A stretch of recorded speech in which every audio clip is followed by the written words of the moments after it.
Hi everyone. So today obviously we got cut off due to internet problems. So my apologies for that.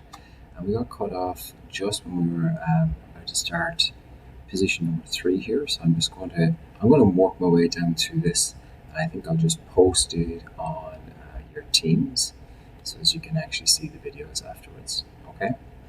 So we've got maximum squash here in position number 3. Hopefully everyone's okay with positions 1 and 2. At this point, my equilibrium line is here, which means that my displacement is now this way from my equilibrium line. And if you remember what we said with the frame of reference, anything that points to the right we make positive, anything that points to the left we make negative. So that makes the displacement negative maximum. Okay. I usually go from there to the force and just remind myself of the force on the spring is negative kx. Okay. So the force is going to be negative kx, and you could just imagine for a sec that at this point the spring has got to be pushing back on the object to the right. I'm just going to over exaggerate the size of the force here, although it could be quite that big. So the force from the spring would be to the right, so that would be positive maximum.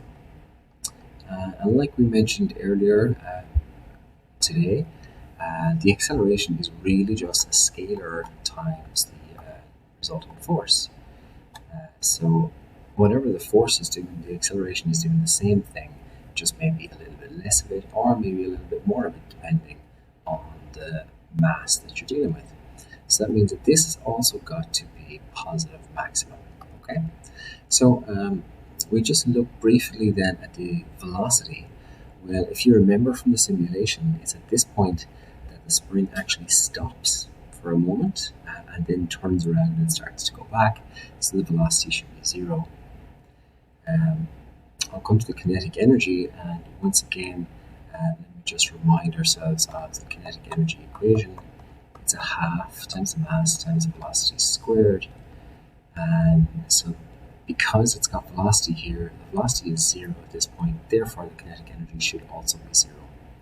Potential elastic energy, in other words, the work done by the spring, I know we haven't really got to these terms just yet.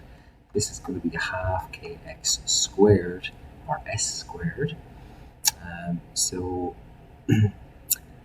Because x, or the displacement, is negative maximum, again we're getting negative x to be squared, just like we saw with the velocity earlier. The energy stored in the spring will now be positive, okay, because you're taking minus times minus, which will give you positive, so that would be a positive maximum. And you can tell then straight away that the potential energy elastic, because of that squared on the x, can never be a negative number. It always has to be positive, just like the kinetic energy. Okay, so hopefully that makes a bit of sense. I'll stop this one and